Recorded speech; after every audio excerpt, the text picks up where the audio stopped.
Megan, it's a pleasure to once again catch up with you and to get you to talk about your journey.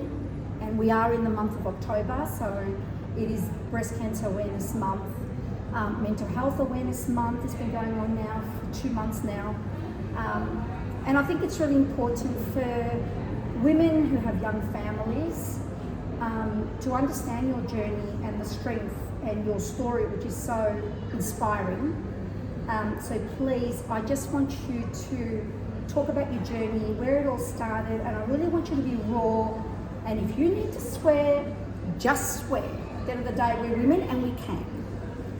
Rightio. Well, yeah, there will be swearing because, yeah, it's a very fucked up period of my life, and it's ironically my son's birthday on Thursday, and he turns 2. So it is very ironic looking back now that my diagnosis happened in the month of October, and the knowledge now that I know about this month. I never thought I was going to know so much, but I do now.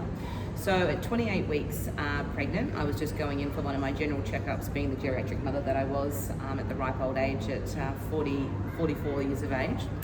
And what I thought I had discovered a month or 2 earlier was a blocked milk duct, which was more like a mass, to be honest, that I could pick up in my left hand of my right breast. And I was very blessed and very fortunate that I was treated with the due diligence that I think that we all deserve to be treated in the healthcare system. And as I've spoken previously, when we know something's not always quite right with our bodies, we should always challenge that point, and we should stay passionate about that belief until we get the answers that we wish to seek to get the answers for. Can I just stop to interrupt you? Yep. So you said you had a mass. Yep. Was that on the side of the breast? Yeah, so it was on the right hand side of the right breast. Yep. I could cup it and I could pick it up. So it wasn't what I was expecting, like a pea-sized lump that we were sort of trained. Which is what we've all been, in the past told. It's like a little round circle. It's like the size of a pea. Could be like the size of a golf ball. But this time it's a mass. So we're talking like. It was at the time 4.5 centimeters. The surrounding nearly made up 10 centimeters. It grew to 7.5 by the time I was operated, by the time I started my treatment, my course of chemotherapy. I think the thing that I also learned at that time too was cysts can be quite circular and quite smooth and quite isolated, whereas a tumour of what I had, a cancerous tumour, can have arms and legs to it, quite like a spider, and it's generally attached to something.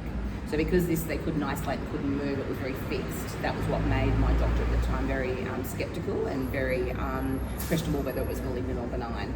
And that happened, as I said, at 28 weeks I went for that ultrasound, and upon looking at those results and him feeling it within himself, that was when he alarmed me at the time, in which I was still very much in denial and very naive to it, thinking I'm pregnant, this couldn't possibly happen to me, and this definitely wasn't the appointment I was expecting to have today.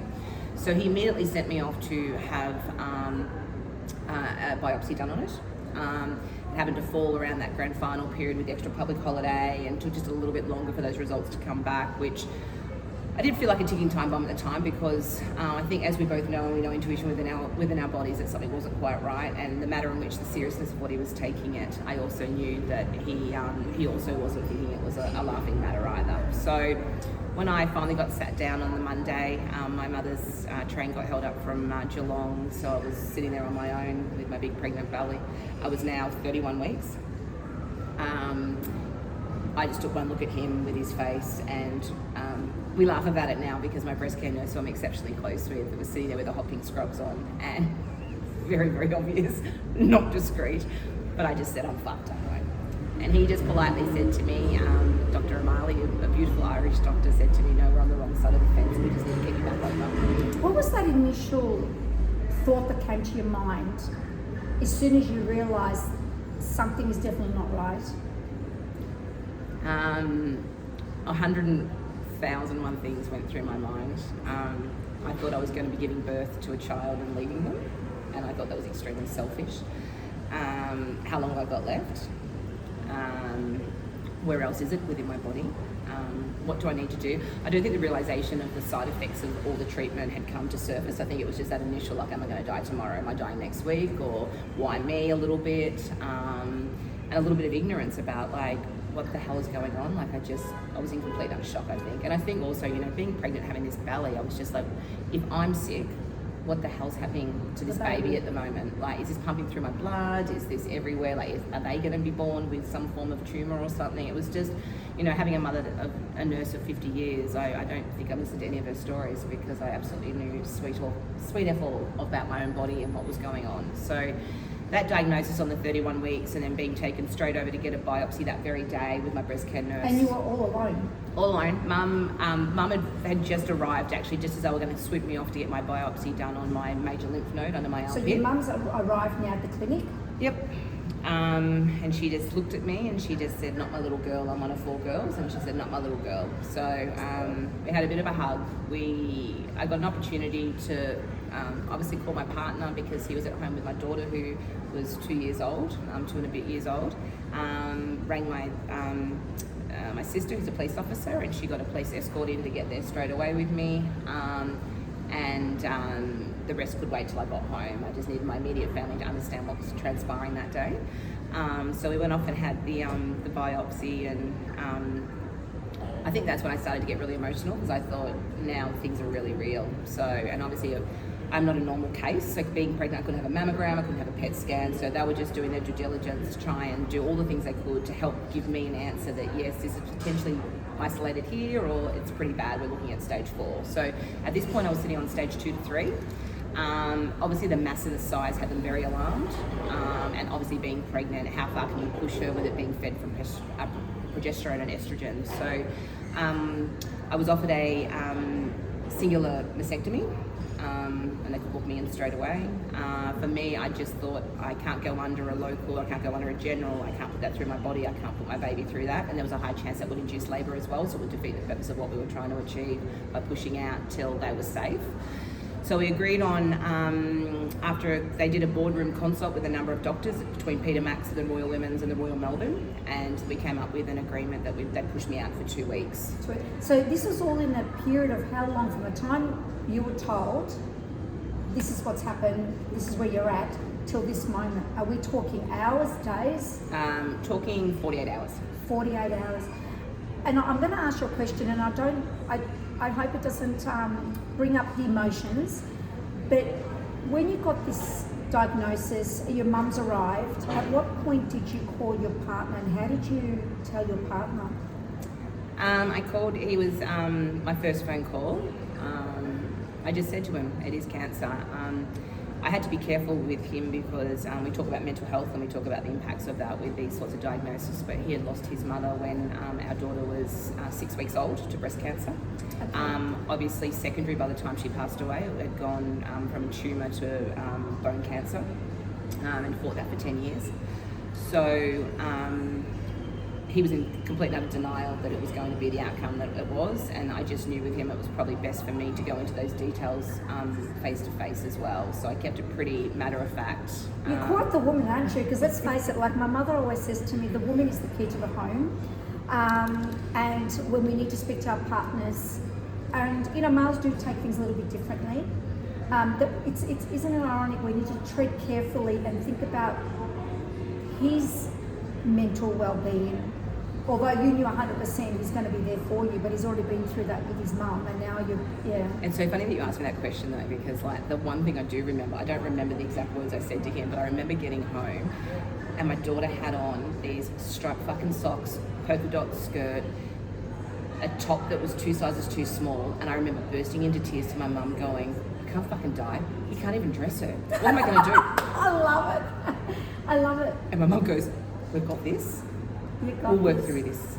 And That's I just remember amazing. I was more immersed in the fact that my daughter was potentially going to be bullied at school from missized outfits. I'm like, if there's a reason to fight right now, just make sure she gets to school with the right outfit Whatever on. That's it takes. matching, absolutely. So it's so I never really thought back to like that topic of what I said, how I said it to him, but it was more when I got home, I was like, what the hell is she wearing? But anyway, she's fine now because I'm here and I'm cancer free. But yeah, so after the 31 weeks, we pushed it out to 33 and a half. So I didn't know what I was having and I wanted to keep it a surprise because there was obviously so much negativity going on. I was working really closely with my oncologist on the treatment plan.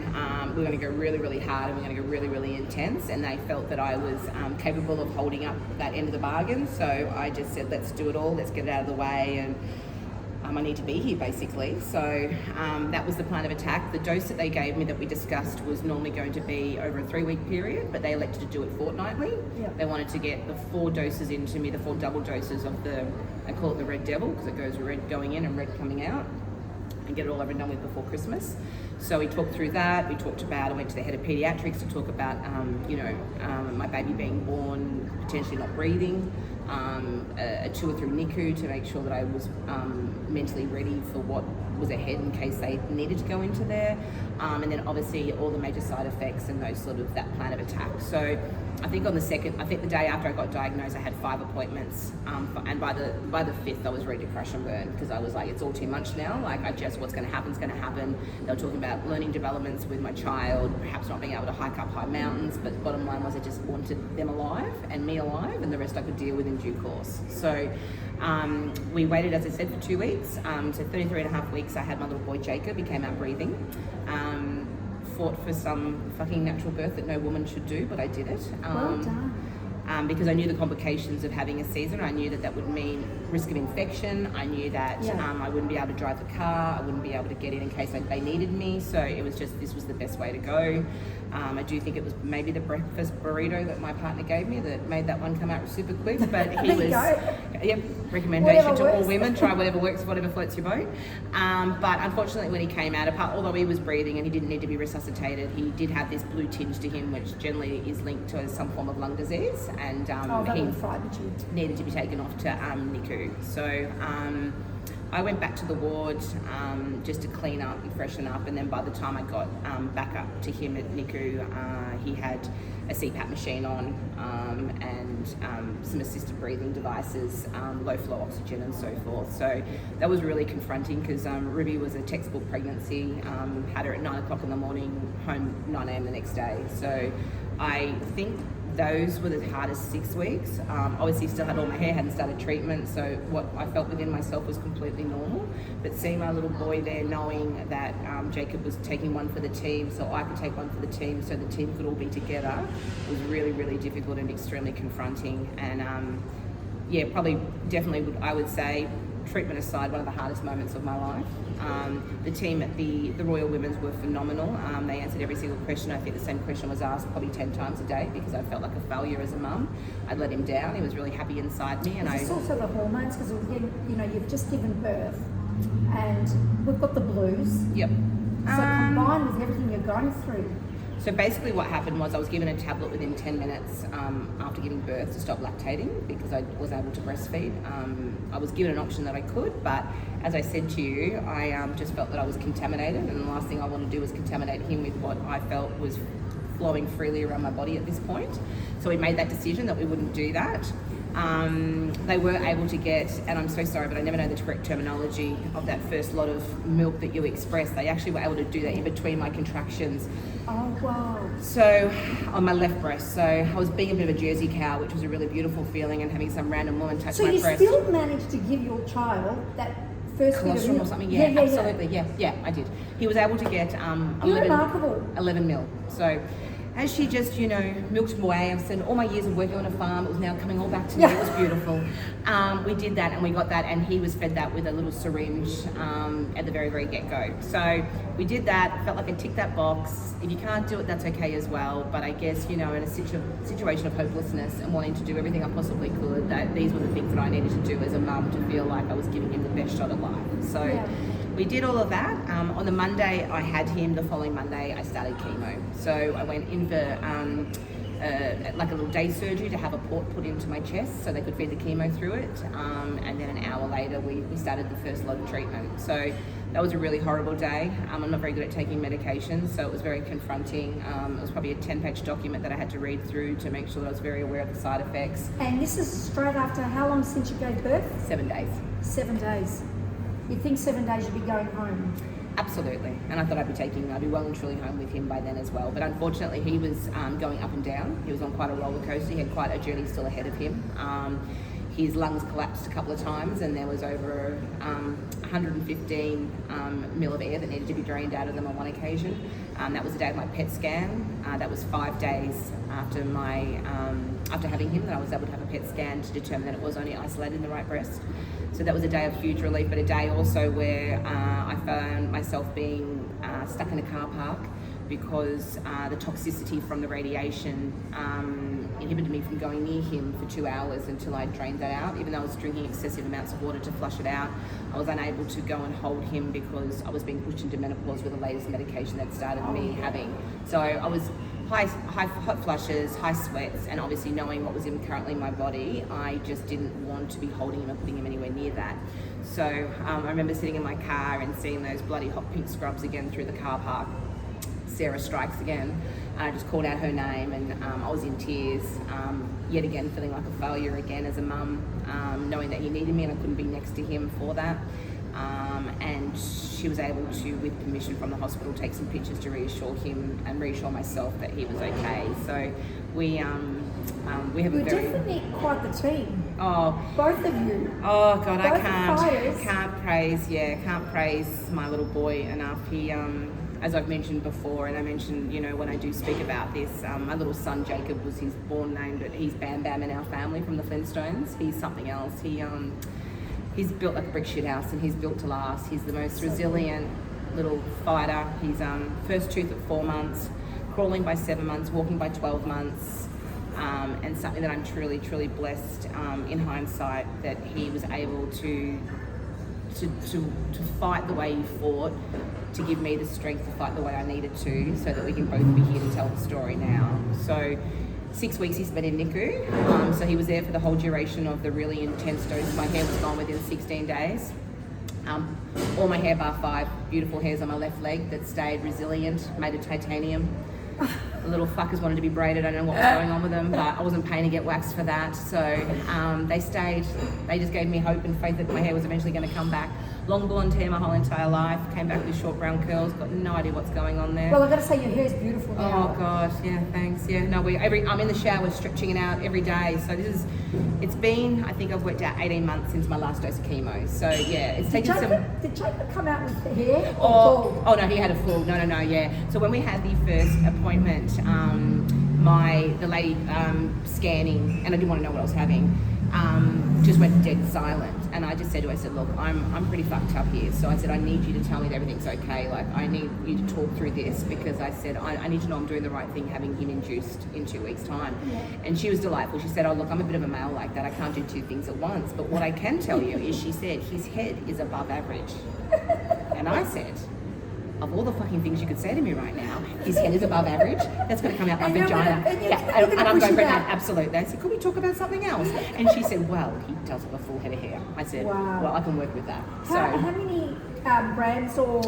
2.4 kilos he was. Yep. And he was about 47 centimetres long. So for NICU doctors, he was what they would deem a normal sized baby to some extent. Yeah. So they said it was really hard for them, like it was just his lungs. His balls had dropped. That doesn't happen till like 35, 36 weeks, but he prioritised on that, which was really important in the long term. Absolutely. They said, mate, you've really got your priorities straight. And he could do a little bit of sucking, which was something at 37 weeks really becomes quite natural for them. So, and as I said, I didn't know I was having a boy, so they gave me 2 double doses of steroids, which I think. Oh, so you didn't even ask what the sex was? No. What a lovely and she was really good, the lady. She was like, so you've got a girl at home. So I thought she was saying in a way of, that's good because you've got another girl coming home with you or whatever. So she kept a poker face. She should, definitely. Didn't tell you. At NICU, now you keep mentioning the NICU doctors. Yep. Just for those who don't know, yep. What's NICU? So it's intensive, basically the neonatal intensive care unit out of the Royal Women's. So a lot of the doctors float between the Royal Children's and NICU at the Royal Women's. It's a really tough place to be. The rooms are lined down a corridor, and if you're at the start, it's generally not very good at all, the outcome, which is something I learned over that period of time with Jacob being there. We were the second door in. So good, bad, indifferent. I'm not really sure how I felt about that. He was in with a room with 3 other babies, some of them only 600 grams. So as I said to you, it's 2.4 kilos. So him in there was quite substantially larger than a lot, but unfortunately it was his lungs. What goes on internally can still be just as detrimental no matter what size you are on the outside. So the aim is, and what they tell you is, you progressively want to work up your way up these rooms to the exit door. Okay. So that was my mission. So we were stuck in that room for a little while, probably 3 to 4 weeks, and then we said we I don't know, like steroids, we just seemed to jump 3 or 4 doors. It was quite amazing, and we were at the door closest to the exit, and I was like, I reckon I can smuggle this one out, and no one's even going to know. But he spent 2 weeks there, just until he could get his feeding up to speed. So he still had a tube in, but was still taking the majority of the feeds with the bottle. Yeah. And they ideally at this point like the babies to do full term before they let them go home. But I was adamant I wanted him home by Christmas, so they were doing everything in their willpower. So they saw me with long blonde hair, they saw me with a bob, they saw me bald, they saw me with a wig, and that was in a space of 6 weeks. So they actually saw that whole transitional phase, you know, for him. The day I picked up my wig, his low flow had to go back on, so he stole that moment from me, so I had to rush back from Geelong. He made it very much about himself in hindsight. Let's not say too much about that, but we know about males. So, but he kept me distracted, and he kept me focused on him so I could get through the hardest part, so I could get him home, and then have a little break for Christmas, and then go at it weekly for 12 weeks whilst he was home. Whilst he was home. You mentioned earlier when we had a bit of a chat about your toes turning brown. I got to the point where I said to my oncologist, if you tell me one more fucking side effect from any of this, I'm just not going to visit you, because I'm done. So it was the hair falling out, you know, and at one point she said sometimes your hair will fall off on your head but not down there, and I thought, if that happens, I'm done, I'm checking out, because that's just shit. Because I saved a lot of money on waxing, I'm not going to lie to you, I was pretty excited. Never did laser, but I was pretty excited, because when that hair came back, it came back pretty quickly and pretty dramatically, and caught me off guard when I did radiation. I had to lift my armpit, and I was like, oh dear Lord, like, please do not talk about me when I'm gone, because that is a really hairy armpit, and I forgot it grew back. So that was the thing I took advantage of for that whole 12 months of just no waxing or anything. It was great. And then when it actually came back, I forgot about it. So I was like, oh God, personal hygiene, I might need to start working on that, I think, or upkeep.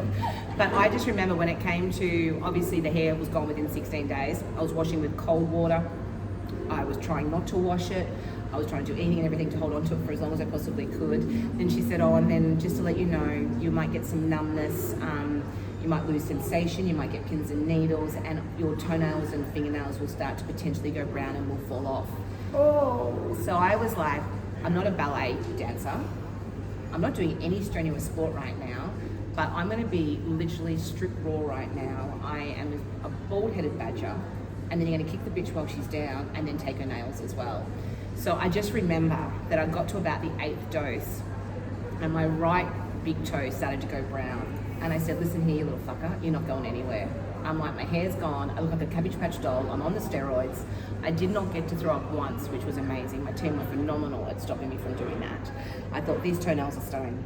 So we fought those 4 weeks. There was a lot of self-massage going on, but I kept that blood flow going, and that nail stayed. So I just knew, like, for the purposes of anything, I was like open-toed shoes. I was in the middle of summertime. I just didn't want to look down and have another reminder about what I was going through. So were you going to do the 12 rounds, or did you stop at the 8th round? No. That was the deal. It was told that, you know, if it got too hard, it would be okay. She said sometimes people get to 6 to get to 8. It gets all a little bit too much, and we're happy if you can't do it anymore. You've got a lot going on. You've got 2 small children at home. What's important is we've done the double dose of serious stuff, and we knew it was working. The tumour had started to already shrink from the scans, but also I had this zapping sensation in my right breast, and I was adamant it was it penetrating the tumour, and I was just telling it every time it happened to fuck off. No one wanted it in my body, didn't need it, wasn't invited, please go away. And that's what I held on to. So I was adamant to stick to those 12 doses, because I knew eventually I'm going to have to debrief my kids on this. They're going to need to hear the story, and I want to be able to look at them, and I wanted to, and it's really important to me. A lot of it's got to do with the way in which I've been raised, but I needed to be able to look them in the eye and say I gave it 150%, because that's important to me. Jacob did what he did in NICU to get on the other side, and I needed to get to my other side, cancer-free. And you've got the daughter as well. And how old's the daughter now? So Ruby's turns 4 in January, and she was my breast care nurse did sit me down when I got diagnosed, and she said, you need to find your why, and your why is your fight. And because I didn't have Jacob, and I didn't have that relationship with Jacob at the time, obviously being still in my tummy, Ruby was my why, and I constantly remind her, and I constantly thank her on a regular basis that she was my why, and I'm blessed for her and her. She had this bubble. She has this bubble of happiness, and I would seek that happiness on days of darkness, and my my aim was to protect that happiness, because no one asked for this to come into our family. No one deserves it to come into their family. No one deserves to be touched by this horrendous disease. And so my bubble of happiness for her was to remain, and I was going to do everything in my willpower to protect her. At some point, there will come the time when you're going to sit and tell Megan the full story. I'm guessing at this point she knows there's something, because obviously if you're thanking her on a daily basis, there's going to be a point where she'll turn around and say, Mummy, you keep thanking me, tell me the story. And I think that might be very inspiring for her to hear it from her mum. The worrying thing, and again, I'm going to apologise, I'm going to ask this question. Does that mean that Ruby would need to be tested at some point to see if there's a gene, or does There is that a happen? gene. There is a gene. There's a family gene. It's called CHEK2. None of my family have been tested as of yet. My mum feels very guilt-ridden that she's given it to me and probably doesn't want to know, and I respect that about her. As I said, then there was not that much awareness back in your mum's time, so we need to be very mindful. We've come a long way with creating awareness and with women talking about it. I have said if they don't want to get tested, that's their body, their choice, and I'm pro that in every aspect, and that's why I'm so mindful when I talk about this journey, that it's my journey and the decisions I made for myself. There's lots of people that get chemo through pregnancies and so forth, and as I said, that's their choice to do that, but this is what I felt at the time was best for me and my outcome. But I've just said, please, you must do your due diligence, you must have regular checkups, you must have mammograms, and you need to give me your word and your commitment that you will continue to do that throughout the duration, and your children will continue to do that as well. And if they do that, then the onus then comes back on them, because it's their body as well. I understand that. So with this CHEK2, there's a 50% chance that the kids will have it. So nothing adolescent that they've detected. It's a fairly new gene that they've come up with. So they've said that they can hold off till they're 18. And that gives me some comfort, because I feel like they're adults then, and then they can make those necessary decisions that they need to do. And if you're going to get checked, is there, because I don't know that part. So let's say she turns 18, Yep. all's fine, she gets tested, and they say, okay, you don't have cancer, but you have that gene. Yep. I guess in 14 years' time, because she's 3-4 now, Yep. technology, medicine is evolving on a daily basis. You know where we'll So Yeah. I just sort of had that little thought that they may have something where it's like, okay, you've got the gene, we're going to zap the gene, gone, you'll be fine. Yeah, I just don't want to. I don't want add another layer at this point. You know what I mean? Like, Yeah. you know, we talk about, you know, we go all political and talk about bullying and things in school and stuff and whatever. And health is such a. I pride myself on a healthy lifestyle. We eat, we do so well as a family. I just don't want to add this layer of burden just yet. As I said, that bubble of happiness is crucial to my well-being, because I call upon that bubble from time to time when I'm having my dark moments. Well, then I guess you can just keep thinking that, you know, in 14 years' time, technology, medicine is just so much involving. There's going to be positive Absolutely. things coming out of this. And she already knows, like, she, you know, she's a smart girl. She's, you know, and we don't talk bullshit in our house. Like, we're pretty out there and pretty open and so forth. But I don't have nipples at the moment, so you know, she's asked just recently, why are you a bit different to me? And you know, and at the moment it's just, you know, a working through space. You know, how much do we tell? How soon?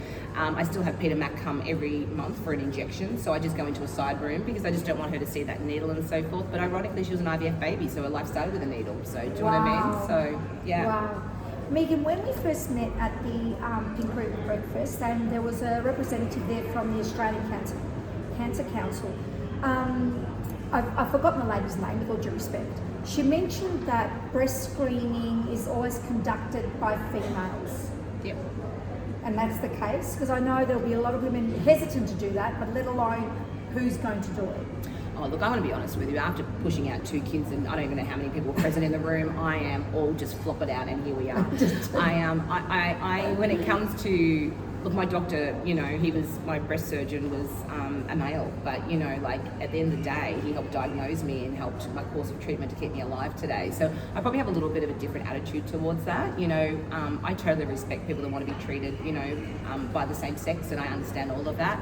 But, and I think that they emphasize that, so there's one less reluctancy for people to go and get tested. Yeah. I think it's really important. There's no barriers.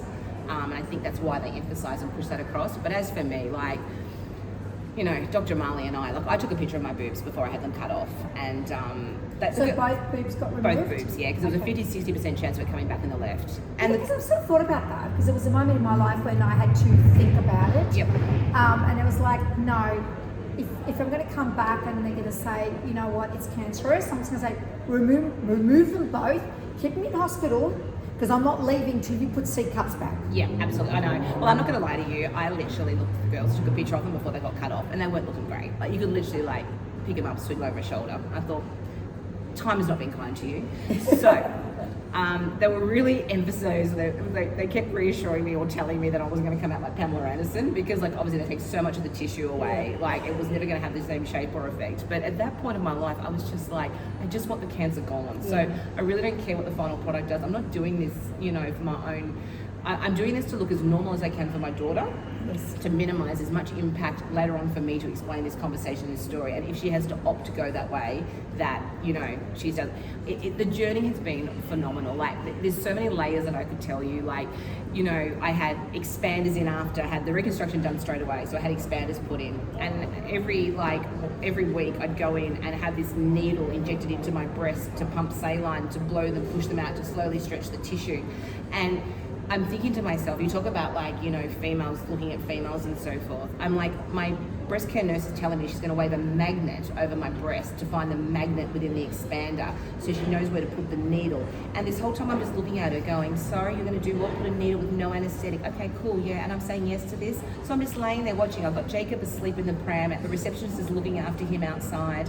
I'm in here getting some random huge needle with saline. I'm just watching my right breast expand before me into this blossom, into this beautiful boob. It was amazing. I got like 550 mil at one point, and I thought, the girls look great. I had like full-on buoyancy when I went swimming, but it was hilarious. So, I mean, like, the funniest thing was when I had to go to get radiation. So basically what happened, I did my 12 doses. They gave me a 6-week break to get I had to do ECGs and check that the heart, the liver, the kidneys, everything could handle, you know, surgery and so forth. Went in, had the double mastectomy, was in hospital for a week. Single most painful thing I've ever done in my whole entire life. 2 kids, walk in the park, natural birth. Double mastectomy, oh my God.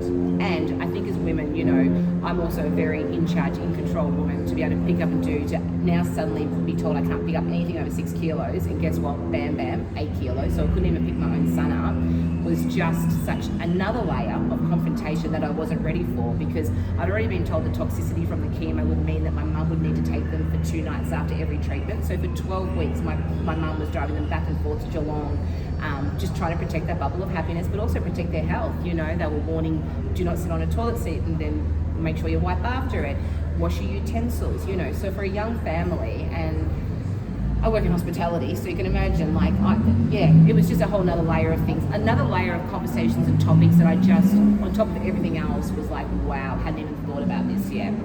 So after spending a whole week in hospital, the most amount of sleep I'd ever had in my life in 2.5 years after having birth to children, I had to be knocked out for that, which was amazing. I finally get home, have a 6-week break, and then we start radiation.